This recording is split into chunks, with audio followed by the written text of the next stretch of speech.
ఏ శుభకార్యానికైనా శుభారంభం. అందరికీ నమస్కారం. సో మీ అందరికీ తెలుసు తండేల్ సినిమా కొన్ని రియల్ ఇన్సిడెంట్స్ నుంచి మనం ఇన్స్పిరేషన్ తీసుకొని ఈ సినిమా చేశాము. నాకు ఫస్ట్ చందు గారి కథ చెప్పినప్పుడు జస్ట్ ఒక 10-15 నిమిషాలు ఐడియాగా చెప్పాడు.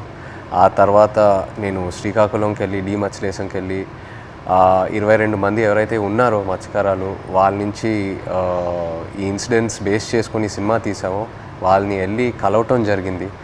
సో కొంతమంది వాళ్ళు మనతో ఉన్నారు ఇక్కడ, మొన్న ఈవెంట్కి వచ్చారు హైదరాబాద్కి, and I'm happy to have them here. So వాళ్ళతో మాట్లాడి ఇంకా కొన్ని విషయాలు తెలుసుకుందాం. Hello, hi. సో అప్పుడు నాకు మీరు చెప్పింది ఏంటంటే మామూలుగా మీరు శ్రీకాకుళం నుంచి గుజరాత్ వరకు వెళ్ళి గుజరాత్లో అక్కడ బోట్లు తీసుకొని ఒక 9 నెలలు అలా సముద్రంలో అక్కడే ఏట పూర్తి చేసి మళ్ళీ తిరిగి మత్స్యలేశంకి వస్తారని. ఎందుకు గుజరాత్ వరకు ఎందుకు వెళ్తారు? అంటే మామూలుగా గుజరాత్ వరకు ఎందుకు వెళ్తున్నాం అంటే కారణం ఏంటంటే ఇక్కడ మనకి జట్టీలు అందుబాటులో లేవు. ఓకే. అంటే ఇక్కడ ఏటకి వెళ్తుంటే అలలు పెద్ద కెరటాలు ఎరిగేస్తుంటాయి. దాని బోట్ల కింద ఉండిపోయి ప్రాణాలు కోల్పోతున్నాం. అయితే గుజరాత్లో ప్రతి 20 కిలోమీటర్లకి జట్టీలు ఉంటాయి అక్కడ. ఓకే. అందుకనే ఉపాధి ఉంటుందని వెళ్ళిపోతున్నాం అక్కడ. ఓకే. జీవనోపాధి కష్టపడ్డానికి వెళ్ళిపోతున్నాం. సో మీరు ఒకసారి అక్కడికి వెళ్ళాక ఒక నెల రోజులు సముద్రంలోనే ఉంటారా? ఒకసారి బోట్ తీసుకున్న తర్వాత నెల రోజులు సముద్రంలోనే ఉంటారు? నెల రోజులు ఉంటాం. లేకపోతే మీకు కంప్లీట్గా బోట్ డెక్ ఫుల్ అయిన తర్వాత తిరిగి వస్తారా? అది సముద్రంలో ఏటకి వెళ్తాం. చేపలు ఎక్కి పట్టిందంటే 20 రోజులకు వచ్చేస్తుంటాం. అంటే ఐస్ అంటారు కదా, ఐస్ అయిపోయిందంటే వచ్చేస్తాం. ఓకే. చేపలు ఎక్కి దొరికితే ముందు వచ్చేస్తాం. దొరకలేదంటే అక్కడక్కడ పట్టుకుంటూ నెంబర్లు కొట్టుకుంటూ ఎత్తుకుంటూ పట్టుకుంటాం. కొద్దిగా లేట్ అవుతుంది. చేపలు దొరికేవంటే హ్యాంగ్ వచ్చేస్తాం జట్టి. ఓకే. అండ్ మీరు అక్కడ సముద్రంలో ఉన్నప్పుడు సెల్ ఫోన్ కనెక్షను, ఇంటితో మాట్లాడాలనుకున్నా, పిల్లలతో మాట్లాడాలనుకున్నా అలాంటి అవ్వదు. ఏ కనెక్షన్ ఉండదు? అవ్వదు. దగ్గరలో అవ్వద్దు. అంటే గుజరాత్ వేరే వాళ్ళు ఉంది కదా పోలీసు దగ్గర, దాని నెంబర్ కొడతాం. ఒక 200 కిలోమీటర్లు ఉందనుకో, ఆ స్టీరింగ్ పట్టుకుంటూ వస్తాం. దగ్గరలో ఒక 20-30 కిలోమీటర్లు టవర్ వస్తుంది మాకు. అప్పుడు పైన స్లాబ్ మీదకి వెళ్ళడం, చూడడం, టవర్ రావడం, మాట్లాడడం. ఒక్కొక్కసారి కట్ అయిపోద్ది, 2 ముక్కలు మాట్లాడడం, మళ్ళీ చేయడం, అలా ప్రయత్నిస్తుంటాం. అలాగా. ఓకే. బాగున్నారా? చాలా బాధ. పిల్లలు బాగుంటారా, ఎలా ఉన్నారు, అందరూ బాగుంటారా, అమ్మ నాన్న అన్నాడు. అట్లా ఉన్నప్పుడు అంటే ఎక్కడో చిన్న ఫీలింగ్ తట్టి ఉంటారు. తుఫాన్ అంటారు సడన్గా. గుజరాత్కి ఇలాగా టీవీలో చూస్తాం కదా, గుజరాత్కి తుఫాన్ ఉందని వస్తారు. తుఫాన్ ఎలాగుంటారు, ఎక్కడ ఏడ్ చేస్తారు అనేసి అనుకునేలోపు వీరు అక్కడ ఏది అందుబాటులో ఏ జట్టు ఉంటుంది, గోవా అవని మంగళూరు అవని ఏదో అవని, అక్కడికి వెళ్ళడము. అక్కడ బోట్ యాంకర్ అంటారు కదా, అదేసి అక్కడ ఉంటారనమాట జట్టి. అప్పుడు మాకు కాల్ చేస్తారు. అప్పుడు మాకు ధైర్యంగా ఉంటుంది, ఆ జట్టికి వస్తారు తుఫాను దొరకకంట అనేసి మాకు ధైర్యం ఉంటుంది అనమాట. మీరు రోజుకి చూస్తూనే ఉంటారు. ఎప్పుడు వస్తారు తుఫాన్ కదా, గుజరాత్లో ఎలా ఉంటారు, ఎప్పుడు జట్టికి వస్తారని చూస్తే వీళ్ళు ఫోన్ రావాలి, అమ్మాయ్యా వస్తారు అనే ఫీలింగ్ అనేది ఉంటుంది. సో మీరు ఫోన్ పక్కనే పెట్టుకుంటారా? ఫోన్ అయితే పక్కనే ఉంటుంది. తుఫాన్లు అయినప్పుడు అయితే కరెక్ట్గా వచ్చినప్పుడు ఫోన్ అయితే ఇంట్లోనే ఉంటుంది. ఎప్పుడు ఫోన్ చేస్తారో తెలియదు కదా. అదే ఏట్లో ఉన్నప్పుడు నార్మల్ టైం, తుఫాన్ లేని టైంలో ఏట్లో ఉంటారు కదా, 30 days అయ్యగల ఇంక కాల్ వస్తుంది, పక్కన పెట్టుకోండి. కాల్ 30 days కానీ 1 day అవతలైనా ఇంకా టెన్షన్ అనమాట. ఎందుకు రాలేదు, ఏమైంది అని. సో టెన్షన్ అనేది వచ్చేస్తుంది అనమాట. ఒక్కొక్కసారి అయితే ఎమోషనల్ అయిపోతాం. మన సినిమాలో కూడా సాంగ్ మోంటాజెస్లో ఉంది కదా, the calendar where you'd keep. So ఆ 30 days అక్కడి నుంచే ఆ చిన్న ఆ మూమెంట్ తీసుకున్నాం మీరు చెప్పిన దాన్ని బట్టి. అంటే మనం ఫిల్మ్లో కూడా ఒక సీక్వెన్స్ ఎలా పెట్టాం, ఎన్ని రోజులు అయిపోయిన తర్వాత ఎలా కొంచెం చేతులు ఉణుగుతున్నాయో తెలుసా అని. సో ఒకవేళ 30 రోజుల్లో ఫోన్ రాకపోతే అంటే అక్కడ వాళ్ళని కాంటాక్ట్ చేయడానికి ఏదైనా మీకు ఎమర్జెన్సీలా ఏదైనా నంబర్ ఉందా? ఏమీ లేదు, ఏముండదు. సేట్తో మాట్లాడాలని, సేట్లు ఉంటారు కదా వీళ్ళకి బోటుకి సంబంధించి, వాళ్ళతో మాట్లాడితే వాళ్ళ భాష మనకు తెలియదు. వాళ్ళ భాష తెలియదు కాబట్టి వాళ్ళకి మనం ఫోన్ చేయలేము. ఆ భాష వచ్చినంటే మన దగ్గర ఉంటారు. ఆ భాష వచ్చిన వాళ్ళందరూ గుజరాత్లో ఉంటారు కదా, జెంట్స్ మొత్తం గుజరాత్లో ఉంటారు. ఓన్లీ లేడీస్ ఇక్కడ ఏదో కూలి పని చేసుకొని చేపలు పట్టుకొని వెళ్ళి అమ్ముకోవడం, కానీ ఇక్కడ మా లేడీస్ ఉంటాం అంతే. మాకు తప్పించి వేరే వృత్తి అయితే రాదు, చేపల వృత్తి. ఎప్పుడైనా ఇంత ఒక దేశానికి తెలిసిపోయింది ఇలాగా 22 మంది మత్స్యకారులు దొరికిపోయారని. కానీ మళ్ళీ మేము అదే గుజరాత్కి వెళ్తాను యాడ్ చేయడానికి, తప్పదా మాకు అదే ఉపాధి అంతే.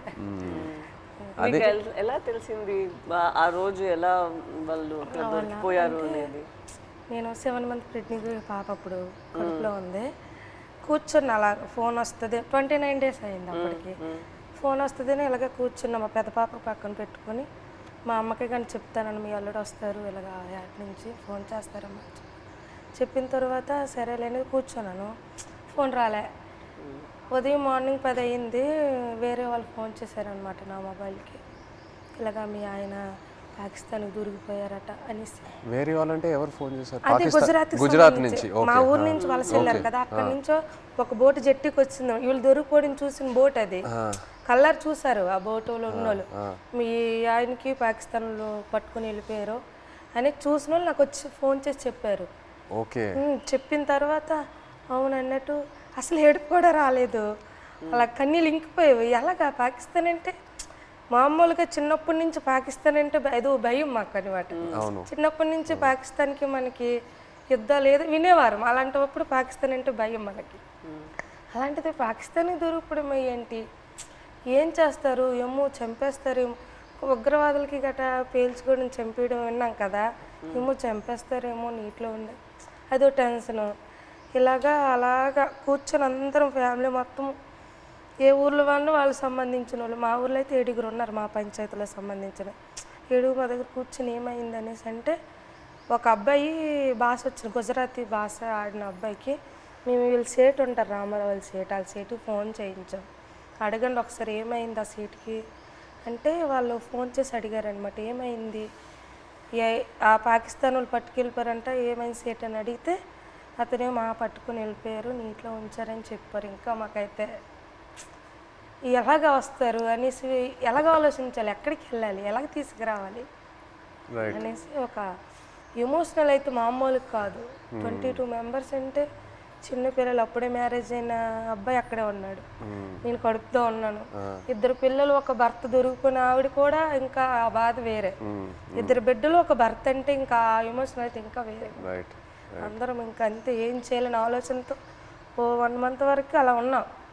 ఇలాగా న్యూస్ వచ్చి ఇలాగా ప్రసారం చేయడము, మీడియా కొంచెం హెల్ప్ చేసింది. ఓకే. ఓకే. మీరు ఆ పాకిస్తాన్లో ఇంతకుముందు వేరే ఎవరైనా ఇలా పాకిస్తాన్ సైడ్కి వెళ్ళి వాళ్ళు పట్టుకోవటం జరిగిందా, లేకపోతే ఫస్ట్ టైం అయినా ఇలా జరగటం? ఓకే. ఓకే. ఇప్పుడు కూడా ఉన్నారు అక్కడ? ఇప్పుడు ఉన్నారో తెలియదు కానీ మీరు అప్పుడు ఉన్నప్పుడు అక్కడ మీరు వెళ్ళి ముందే అరెస్ట్ అయ్యి ముందే ఉన్నారు అక్కడ. తీసుకెళ్ళేటప్పటికి మేము ఏడుస్తున్నాం. అక్కడ ఏడుస్తుంటే వాళ్ళు మాకు బుద్ధిరిస్తుంటారు, పళ్ళకోయండి అదేటి ఇదేటని. వాళ్ళు అన్నారు మాకే 2 సంవత్సరాలు అయింది మేము వెళ్ళట్లేదు, మరికొద్దిగా ఏడ్చేస్తున్నాము మేము. వాళ్ళు 1.5 సంవత్సరాలు ఒక్కొక్కరు ఒక్కొక్క కారణం. అంటే ఆధార్ కార్డులు పేర్లు రాంగు, ఒక్కొక్క పేరు అంటే ఒక బోట్లో 9 మంది ఉంటారు, వాళ్ళకి ఏదో అర్జెంట్ పని నుండి వెళ్ళిపోతారు వాళ్ళు. అంటే టిక్ పాస్లో పేరు ఉండాలి, ఎవరు కలాసి వచ్చారనుకో ఆ టిక్ పాస్ ఆఫీస్కి వెళ్ళి పేరు రప్పించుకోవాలి, పలానా రామారావు పలానా రాంబాబు అని. అది ఎవరు వెళ్ళిపోతే వాళ్ళ పేరు ఏం చెప్పేశాడు. అక్కడ మన ఇండియా నుండి హై కమిషనర్ వచ్చేటప్పుడు కొన్ని పేర్లు రాంగ్ చెప్పేస్తారు అలా, దానివల్ల ఆయన ఉండిపోయాడంట అక్కడ. ఆయన చెప్పడం మరికొద్దిగా ఏడుపు వచ్చింది మాకు, చాలా బాధ అనిపించింది. ఆ నైట్ భోజనం కూడా మానేసాం, మళ్ళీ అలాగ రోజులు గడిచిన కొద్ది అలాగ ఇదైంది. అక్కడ జైల్లో అంటే మీరు ఏం చేసేవాళ్ళు? రోజు ఏదైనా ఫ్రీడమ్ ఇచ్చేవాళ్ళా, లేకపోతే సెల్లోనే ఉండేవారా, ఏం చేసేవారు? అంటే తెల్లారితే వచ్చేవారు కానిస్టేబుల్ పోలీస్ పాకిస్తాన్, లేపి మొక్కలకి నీళ్ళ గంట పోసేవాళ్ళం. ఓకే. తర్వాత గడ్డి గంట తెంపేవాళ్ళం, గడ్డి.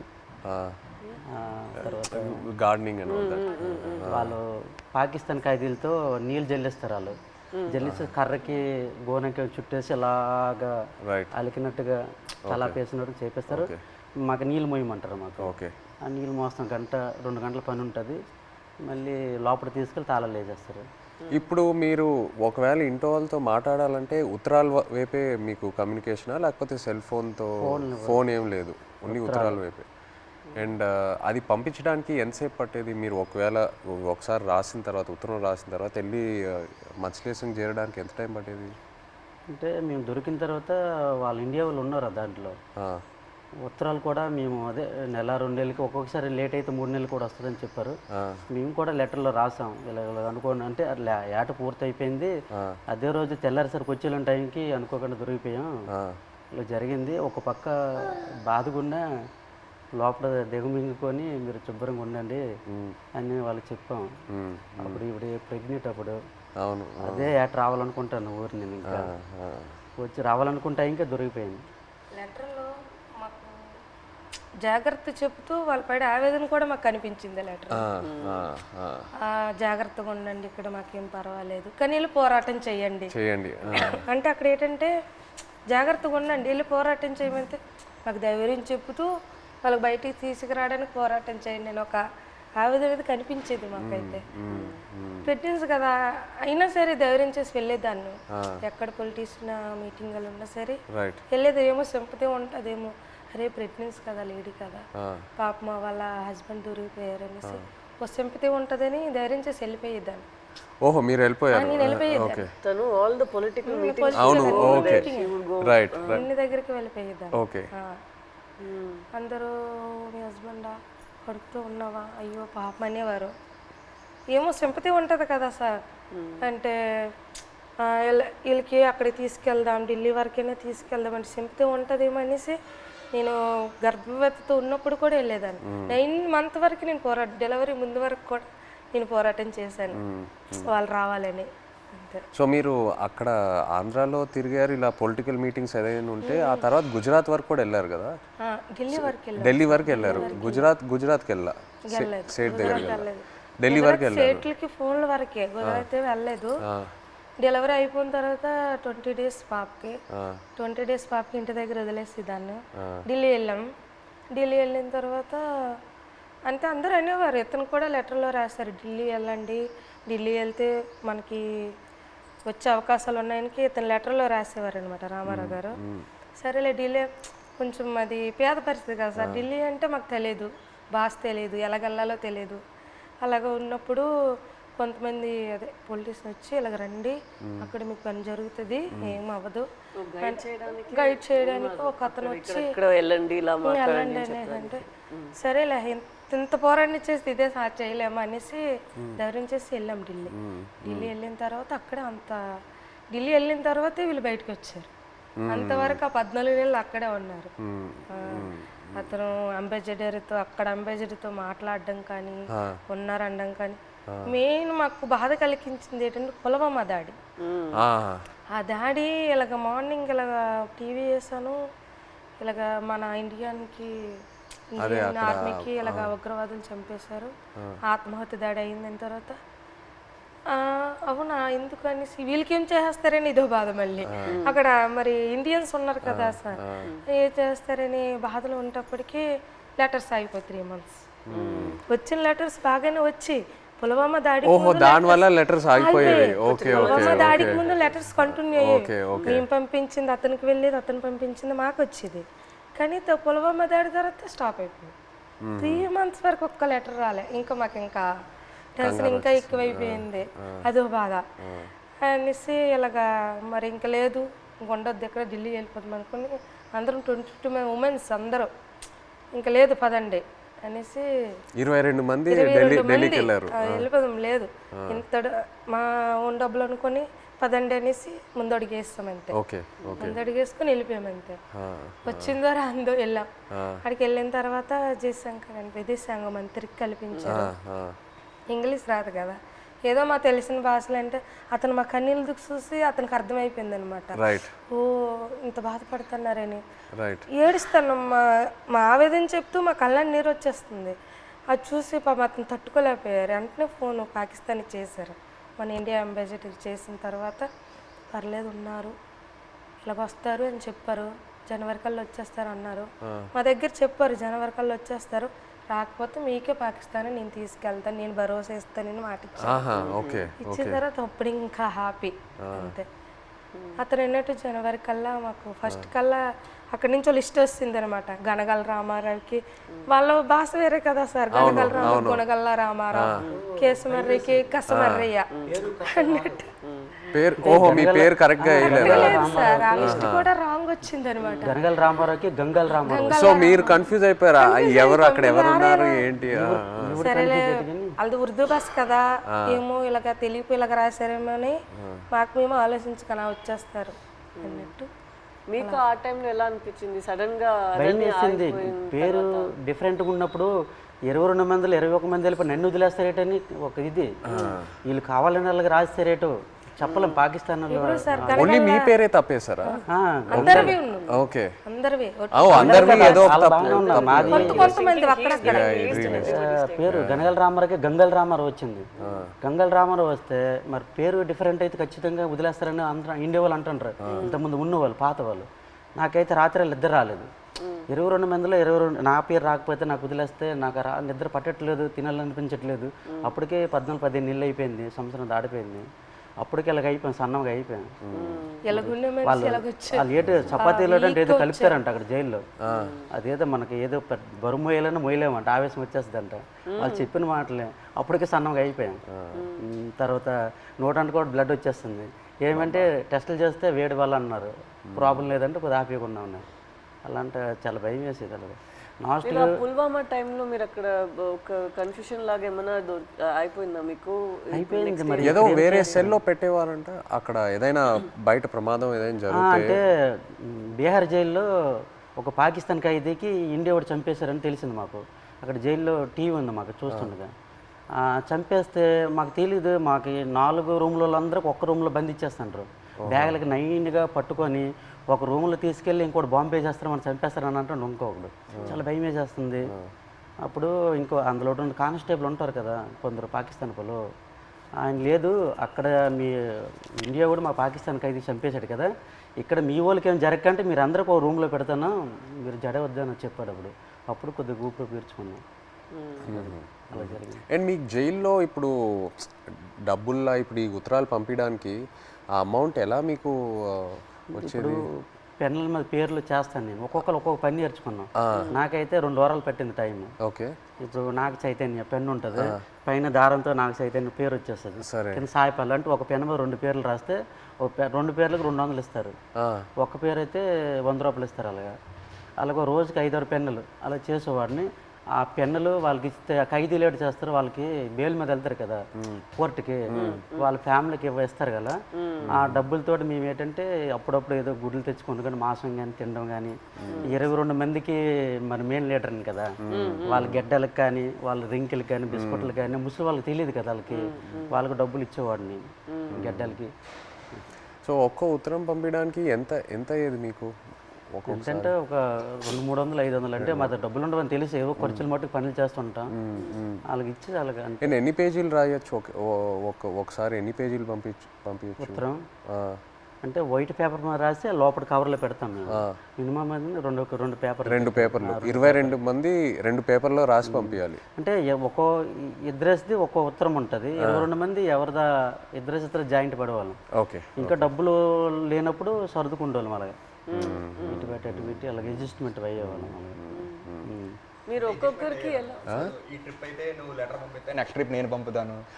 ఓకే. మళ్ళీ మాకు కాంప్రమైజ్ అయ్యి అడ్జస్ట్ చేసుకునేవాళ్ళం. ఓకే.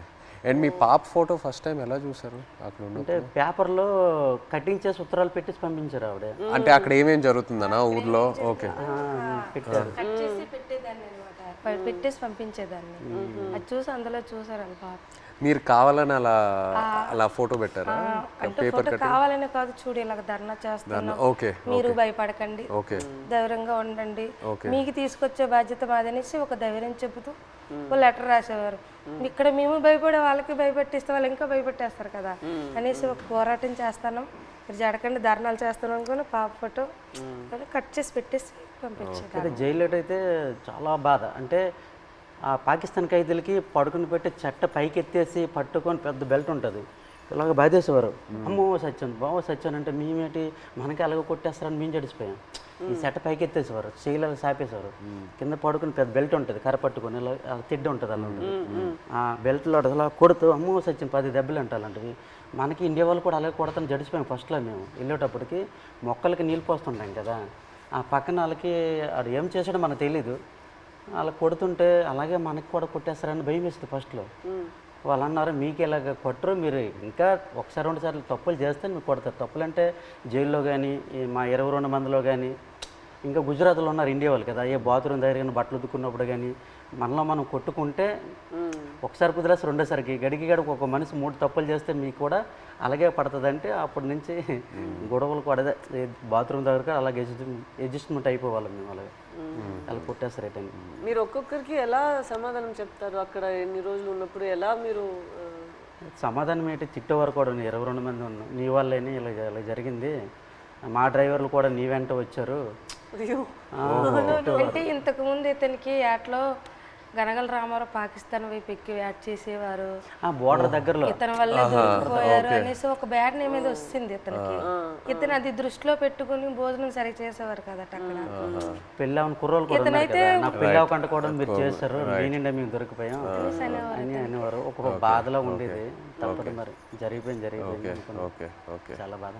బట్ ఇప్పుడు వాళ్ళందరూ బయట వచ్చేసారు, పిల్లలు కూడా చేసుకుంటారు. భయంలో ఉన్నప్పుడు అలాగే సడన్ గా మనం మాట్లాడతామా అనుకోని మాట్లాడేస్తాం. మీరు గుజరాత్ సేట్ దగ్గరికి వెళ్ళి ఆయనతో మాట్లాడటం ఐడియా రాలేదా? అంటే సేట్ దగ్గరికి వెళ్తే ఆ డబ్బు ఆ విషయం భాష రాదు కదా, సో దానివల్ల మీరు కొంచెం ప్రెగ్నెన్సీ డెలివరీ టైం కదా సార్, అతను లేరు, మనకి కొంచెం ఇబ్బంది ఉందనేసి నేను అతను సేటికి ఫోన్ చేశాను సార్. అక్కడికి చేసిన తర్వాత ఇలాగ అంటే భాష వచ్చిన వాళ్ళతో మాట్లాడించాను, ఇలాగ చెప్పండి డెలివరీ టైం ఉంది కదా, అతనికి ఏమైనా అమౌంట్ నేను వెయ్యను అంటే కొంచెం కోపంగా మాట్లాడేవారు వాళ్ళు. నేను వెయ్యను, పట్టించుకోలేదు వాళ్ళు. మాకు కూడా 2 బోట్లు దొరికిపోయాయి కదా, నేను ఎందుకు మీకు వేయాలన్నట్టు మాట్లాడేవారు. ఇప్పుడు మీరు ఇలా ఒక పరిస్థితి రాలేదంటే కూడా మీకు చాలా కష్టాలు వస్తూనే ఉంటాయి కదా, మీకు రోజు రోజులకి ఇలా మీరు చెప్పినట్టు ఎలా తుఫాన్ వస్తుంది దాన్ని మీరు చూస్తూనే ఉండాలి కదా. తుఫాన్ వచ్చింది, అక్కడ చేస్తుండగా తుఫాన్ వచ్చింది, తర్వాత యాంటీ అని వదిలేసి మాకు పిడికి పడ్డా తిరిగిపోయింది, చాలా ఇబ్బంది పడ్డాం. తర్వాత బోటు మొత్తం నీరు అయిపోయింది, చాలా ఎదుర్కొన్నాం అన్నీ. ఒక్కొక్కసారి బోట్లు మునిగిపోతున్న టైంలో పక్కన బోట్ వచ్చి మనుషులకు కాపాడేవారు, బోట్ మాత్రం మునిగిపోయేది. కానీ అక్కడ పక్కన బోట్ లేకపోతే ప్రాణాలు కూడా కోల్పోతారు. అలాంటి పరిస్థితి ఇదని వాళ్ళు చెప్పినప్పుడు మీరు మీ ఆయన దగ్గర అడగలేదా, మీరు ఎందుకు ఈ పని చేస్తున్నారు, మాతోనే ఉండండి, ఇక్కడే ఏమైనా పని చేయండి, మీరు అట్లేం అడగలేదా? లేదు మేడం, అలాంటి ఉపాధి అక్కడ లేదు, మా సైడ్ లేదు. అక్కడికి వెళ్తేనే మాకు మేము అంటే ఇక్కడ రూపాయి ఇస్తే అక్కడ 2 రూపాయలు లేదు. ఇక్కడ నెలలోనే లైక్ ల్యాండ్ ఇట్ సెల్ఫ్ వేరే ఏమైనా ఒక పని మనం చేసుకోవాలి కదా, ఇంత రిస్కీగా ఎందుకు? చాలా మంది డిగ్రీ ఇవన్నీ చదువుకుని ఉన్నారు చాలా మంది, చేసిన వాళ్ళు కానీ జాబులు రావట్లేదు. మంచిగా ఎస్టీ జాబితాలో ఏదో చేరిస్తే మాకు జాబులు వస్తామని అంటారు, కానీ చదువుకున్న జాబులు రావట్లేదు. అందుకే ఎక్కువ వలసలు వెళ్ళిపోతారు. చాలామంది చదువుకున్న వాళ్ళు కూడా వెళ్ళిపోతుంటారు, వీళ్ళ అబ్బాయి కూడా చదువుకుంటారు. చాలామంది డిగ్రీలు ఇంటర్లు చదువుకున్న జాబులు రాక వెళ్ళిపోతుంటారు. మా మధ్యకి ఎస్టీ జాబితాలో చేరిస్తేనే ఆ జాబులు వస్తావంటే దానికోసం ప్రయత్నిస్తాను, కానీ ఎవరు సరిగ్గా పట్టించుకోవట్లేదు. ఎందుకు మాకు జాబులు రావట్లేదు అర్థం కావట్లేదు. సో మీరు శ్రీకాకుళం నుంచి లెటర్స్ పంపిద్దాం అనుకున్నారు కదా పాకిస్తాన్కి, అప్పుడు జైల్లో ఉన్నప్పుడు. అప్పుడు ఇక్కడి నుంచి లెటర్లు పంపించడానికి ఏదైనా ఇబ్బంది ఉండిందా? ఇబ్బంది ఉంది. ఇక్కడ నుంచి లెటర్స్ అంటే వాళ్ళు అడ్రస్ రాశారనమాట, ఇలా పంపించండి, టు అడ్రస్ ఫ్రమ్ అడ్రస్ అన్నట్టు ఉంటుంది, ఇలా పంపించండి అని రాశారు. అలాగే మేము పోస్ట్ ఆఫీస్కి వెళ్ళి ఇలాగ రాస్తే పాకిస్తాన్ రాస్తే వాళ్ళు చదివారు, పాకిస్తాన్ ఏంటి, పాకిస్తాన్కి మీకేం సంబంధం, మీరు పాకిస్తాన్కి లెటర్ వేయడం ఏంటి, ఇలాగ అడిగేవారు అనమాట. చాలా ఇబ్బంది పెట్టేశారు. 2-3 డేస్ వాళ్ళకి ఇలాగే ఇబ్బంది పెట్టేస్తే మేము ఈ స్టోరీ మొత్తం చెప్పిన తర్వాత వాళ్ళు అప్పుడు ఒప్పుకున్నారు. తర్వాత మేము ఏదో పాకిస్తాన్ నుంచి వచ్చినట్టు, వీళ్ళు పాకిస్తాన్ వాళ్ళు, మీరే ఈడమేటి పాకిస్తాన్ అనేసి వాళ్ళ క్వశ్చన్లు అడిగేవారు. చాలా ఇబ్బంది పెట్టేశారు. తర్వాత ఈ స్టోరీ మొత్తం చెప్పిన తర్వాత అప్పుడు నమ్మారు. అంతే. మీ ఫ్యామిలీ ఎవరు చెప్పలేదా మీకు ఇలా చేపలు పట్టుకున్న వాళ్ళని పెళ్లి చేసుకోకూడదు, ఇలాగే ఉంటుంది మీకు, ఇదన్నీ ఎందుకు, లేదంటే ఎందుకు లవ్లో పడుతున్నారు మీరు ఇలా రిస్కీ లైఫ్లో ఉన్న వాళ్ళతో, అలా ఏమి ఎవరు చెప్పలేదా? ఏదండి అదే మీరు ఎవరు చెప్పలేదా? అమ్మ నాన్న వాళ్ళు ఎవరు లేదు, ఇక్కడ ఉన్న వాళ్ళే చెప్పిన అవి లవ్లో ఉంటాం కదా, అవే కనిపించదు అనమాట. అంతే, లవ్లో ఉంటే అతనే కావాలన్నట్టు ఉంటది అంతే. ఎంత రిస్క్ అయినా పర్లేదు ఇలాగే ఉండిపోతాను. అతనే కావాలి. మన తండేల్లో సత్య అండ్ రాజు లాగే ఒక రకంగా. సార్ ఇప్పుడు మేము పాకిస్తాన్ భారతదేశం మొత్తం తెలుసు కదా, ఈ కథ తీయాలని మీకు ఎలాగనిపించింది? మా ఇంటికి రావడం, తినడం, చేయడం చాలా హ్యాపీ అనిపించింది. మీకు ఎలాగ ఆలోచన వచ్చింది తీయాలని? ఎంతమందికి తెలుసు కదా, చాలామంది ఉన్నారు, ఎవరికి రాని ఆలోచన మీకు ఎలాగొచ్చింది? లేదు, చాలా అంటే ఫస్ట్ నాకు చందు ఈ కథ చెప్పిన తర్వాత కార్తిక్ వచ్చి నాకు ఈ ఐడియా చెప్పాడు. ఆ తర్వాత చందు నాకు నేను సినిమాలో ఇలా ఇలా ఒక స్క్రీన్ ప్లే ఇలా తీద్దాం అనుకున్నాను చెప్పిన తర్వాత బాగా ఎక్సైట్ అయ్యా. వెంటనే మనం శ్రీకాకుళంకి వెళ్ళి మత్స్యలేశంకి వెళ్ళి అందరినీ కలుద్దాము, అక్కడ వాళ్ళని కలిస్తే నాకు ఇంకా మంచి ఐడియాస్ వస్తాయని చెప్పి అక్కడ వచ్చి మీతో ఆ రోజు స్పెండ్ చేయడం జరిగింది. ఆ తర్వాత వైజాగ్కి వెళ్ళి పోర్ట్లో మళ్ళీ సముద్రంలోకి వెళ్ళటం అదంతా జరిగింది. కానీ మిమ్మల్ని వచ్చి కలిసాక నాకు అర్థమైంది ఈ క్యారెక్టర్లో, ఈ కథలో ఇంకా ఎన్ని లేయర్స్ ఉన్నాయి, ఎన్ని కష్టాలు ఉన్నాయి, ఎన్ని హై పాయింట్స్, ఇన్స్పైరింగ్ ఎలిమెంట్స్ ఎన్నో ఉన్నాయని. సో ఇప్పుడు తండేలు అంటే దాని మీనింగ్ ముందే మీకు తెలుసా? కార్తిక్ చెప్పి లేదు, తండేలంటే అంతకుముందు తెలీదు. తండేలంటే మనకి ఈ బోట్ క్యాప్టెన్ లీడర్ అనేది ఒకసారి నాకు కథలోకి వచ్చాకే తెలిసింది, అంతకుముందు తెలియదు. మాకు అక్కడ తండేలు అంటారు గుజరాత్లో. అదే ఆంధ్రలో మాకు తండేలు అంటే చిప్పి నడిపించే వారిని తండేలు అంటారు అక్కడ. అందుకే ట్రైలర్లో కూడా డైలాగ్ వేసాం, తండేలు అంటే ఓనరా కాదు, లీడర్. చాలా బాగా వచ్చింది సార్. అయితే సార్ అక్కడ ఎంత బాధపడ్డామో అంత హ్యాపీగా ఉంది ఈరోజు. ఎందుకంటే అది ఒక జీవితంలో గుర్తుండిపోద్ది అలాగా మా రియల్ స్టోరీ. ఇప్పుడు మేడం మీకు అంటే మేమైతే రియల్గా అన్నీ మా బాధలన్నీ తెలుసు మాకు. మేము పడే ఆవేదన కానీ మీకు ఎప్పుడైనా షూటింగ్లో ఒక సీన్ చెప్పినప్పుడు, అదే ఎమోషనల్ సీన్ చెప్పినప్పుడు కానీ ఆ సీన్కి ఎప్పుడైనా మీరు ఎమోషనల్ అయ్యారా? అరే వీళ్ళు ఎంత బాధపడ్డారు అన్నట్టు మీకు ఎప్పుడైనా అనిపించిందా? మాకు మీ వే ఆఫ్ లైఫ్ రోజు మీరు ఎలా గడుపుతున్నారో అదే నాకు ఒక పెద్ద ఆశ్చర్యం. మీరు ఎలా చెప్తారు, నేను రోజుకి తుఫాన్ అక్కడ వస్తుందా, ఏమవుతుంది అని ఒక రోజుకి ఎలా మీరు గడపగలుగుతారు? నెక్స్ట్ రోజు లేచి అది నిజ లైఫ్లో నేను అది చేయగలుగుతాను అంత నాలో ఆ శక్తి ఉందని నాకు తెలీదు. సో ఒక్కొక్కసారి అలా చేసినప్పుడు మనం ఫిల్మ్లో నాకు ఈ ఆలోచనే వస్తుంది, వీళ్ళకి ఎక్కడి నుంచి ఆ ధైర్యం వస్తుంది? ఎందుకంటే నార్మల్గానే మనం అందరికీ ఇలా ఒక పరిస్థితి వస్తుంది అని మనకు తెలీదు. అక్కడ అలా ఉన్నప్పుడు మనం ఎక్కడ వెళ్ళాలి, ఎక్కడి నుంచి షురూ చేయాలి, అక్కడి దాకా వెళ్ళాలి, వాళ్ళని ఎలా బయట తీసుకురావాలి అనేది ఒక పెద్ద మనమే మన లోపల చెప్పాలి, లేదు ఇది అయిపోతుంది మన అలా ఈ థాట్ని వదలకూడదు మధ్యలో. సో అది మీరు అందరూ ఎలా చేశారు అని ఆ థాటే నాకు ఉంది. నాకేం కష్టం అనిపించట్లేదు, బట్ మీరందరూ ఎంత కష్టం తీసుకున్నారో అదే నాకు ఆశ్చర్యం వచ్చింది అంతే. ఏ సీన్కి ఎమోషనల్ అయ్యారా మీరు? సీన్ చెప్తారు కదా ఎలాగ ఉంటుంది మూమెంట్స్, అంటే ఏ డైలాగ్ ఎమోషనల్ అయ్యారా చెప్పేటప్పుడు అనేసి? మనం కొన్ని విషయాల్లో మీరు చెప్తున్న దాంట్లో నుంచి తీసుకున్నాము, కొన్ని విషయాల్లో మనమే ఒక డ్రామా లాగా తీసాము. సో ఆ డ్రామాలో ఎక్కడ నేను లేని సీన్స్ కొన్ని ఉన్నాయా, అక్కడ నాకు చాలా బాధ అనిపించింది. నా సీన్స్ ఏముందో అది వేరొక డ్రామాలో వెళ్తుంది, బట్ నిజంగానే ఒక రోజుకి ఎలా వాళ్ళు ఏం జీవిస్తున్నారో కొన్ని క్యారెక్టర్స్ ఉన్నారు, వాళ్ళకి జరిగిన పని, వాళ్ళు చెప్తున్న మాటలన్నీ విన్నప్పుడు నాకు అప్పుడు బాధ అనిపించింది. నాది కన్నా వాళ్ళది నేను విని చాలా బాధపడ్డాను. మీరు ఢిల్లీ వెళ్ళటం ఆ ఎపిసోడ్స్ మీరు నాకు శ్రీకాకుళంలో చెప్పినప్పుడు బాగా ఎమోషనల్గా అనిపించినాయి. మీరు ఢిల్లీకి వెళ్ళి ఎలా పోరాడారో అక్కడ. అండ్ అది కాకుండా ఇంకోటి నాకు చెప్పారు, సముద్రంలో ఉన్నప్పుడు ఒక పెద్ద షిప్ వచ్చి మీది ఒక చిన్న బోట్ అలా కొట్టుకొని అలా వెళ్ళిపోయింది కదా, అది చెప్పినప్పుడు నాకు నిజంగా చాలా ఆశ్చర్యంగా అనిపించింది. కొట్టుకొని పోయి అసలు ఆగలేదు కదా, కొట్టుకొని అలా వెళ్ళిపోయారు కదా. పెద్దది కదా. అందరూ like community so United and I think మీలో ఉన్న శక్తి మీరందరూ కలిసి ఒకేలాగా ఉన్నారు కదా, లైక్ వన్ ఫ్యామిలీ, ఒక ఫ్యామిలీ అర్థమైంది.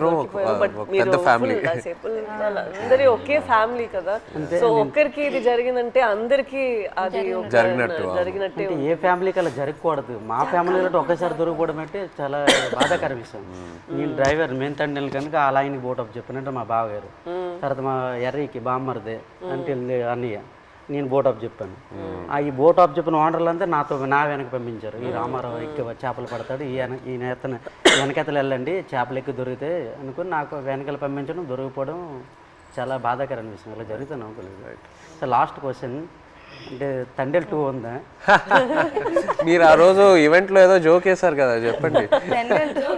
ఇంకోసారి పాకిస్తాన్కి దొరకాలి, అప్పుడు స్టోరీ అంటే ఒక కోరిక తండేల్ 2 ఉంటే ఖచ్చితంగా ఒక తమ్ముడుగా యాక్టింగ్ చేయాలని ఓకే రైట్. కోరిక మటుకు నెరవేర్చాలి. అయితే పాకిస్తాన్కి దొరకకుండా దొరకవు ఈసారి. మీరు ఇంకా ఢిల్లీ అంతా వెళ్ళరా? తిరిగే శక్తి బోల్డ్ కథ ఉంది. ఇంకా అక్కడ వచ్చేసరికి ఇంకా ఇక్కడ ట్రావెల్ పడ్డాం. రైట్ ఒక సంవత్సరం పాటు మేము వెనకాల ట్రావెల్, ప్రతిదీ తిన్నా ఏం చేశారు ఏమిటి అనేది ఒక సంవత్సరం పాటు ఫోన్ కాల్. అదే ఇక్కడ పాకిస్తాన్ వచ్చేసరికి ఇక్కడ అప్పటికి 7 సంవత్సరాలు అవుతుంది. ఇప్పుడు చాలా ఉన్నాయి కదా, ఇంకా ఇక్కడ తండేల్ 2లో కూడా ఇంకా బోల్డ్ కథ ఉంటుంది. కానీ ఈసారి ఫైట్ చేయాలంటున్నారు కదా మీరు వెళ్ళి అక్కడ నుండి ఇక్కడికి వచ్చేసరి నేనేం చేశాను ఇంకా బోల్డ్ అని ఇంకా స్టోరీ ఉంది. ఇంకా ఖచ్చితంగా ఇది చెప్పండి మాకు జీవితంలో ఇది గుర్తుండిపోతుంది. నచ్చిన విషయం ఏంటంటే సార్ మీరు ఉన్నారు కదా, ఆ డ్రెస్సింగ్ స్టైల్ కానీ ఎప్పుడు మీకు ఏ సినిమాలో అలా చూడలేదు. ఆ చినిగిపోయిన సెట్ కానీ ఆ డ్రెస్సింగ్ స్టైల్ కానీ అనకాపల్లిలో ఒక షూటింగ్ ఉంది కదా, అక్కడికి వచ్చాము. అక్కడ చూసి నేను షాక్ అయిపోయాను. అదే ఏ సినిమాలో చూడలే అసలు. అలా ఇమిడిపోయారు సార్ మీరైతే.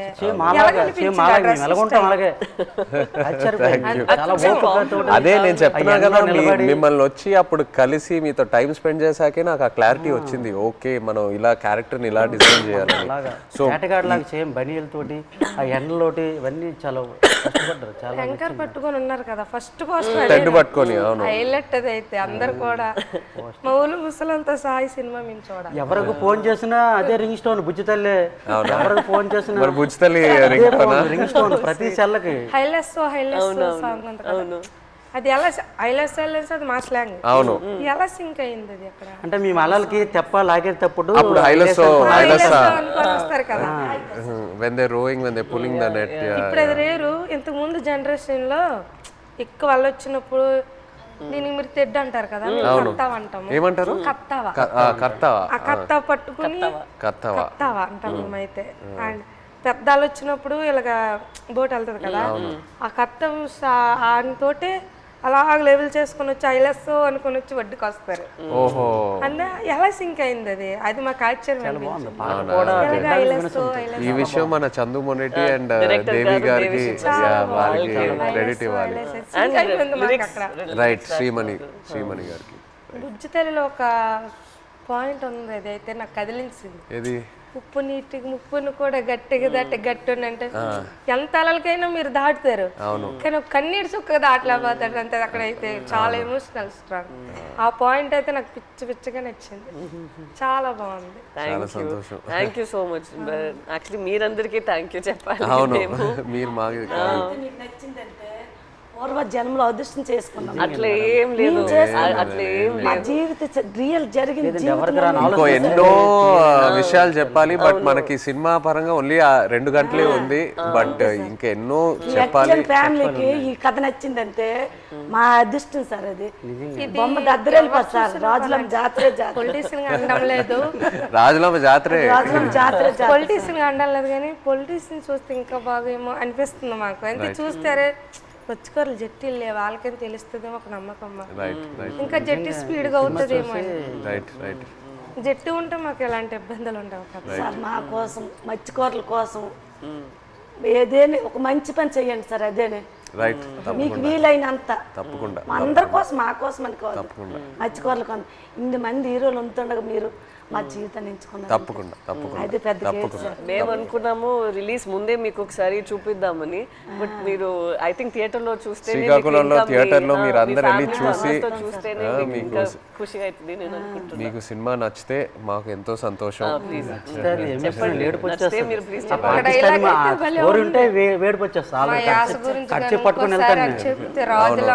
అది మిమ్మల్ని మైండ్ లో పెట్టుకొని చేస్తాం. అవునా? జరిగింది. ఇప్పుడు మేము చేపలు సార్, మా యాస వేరే ఉంటుంది. అలా అక్కడ ఉంటుందిరా అనడానికి అక్కడ ఉంటుందిరా అనేసి మా భాష వేరే ఉంటుంది.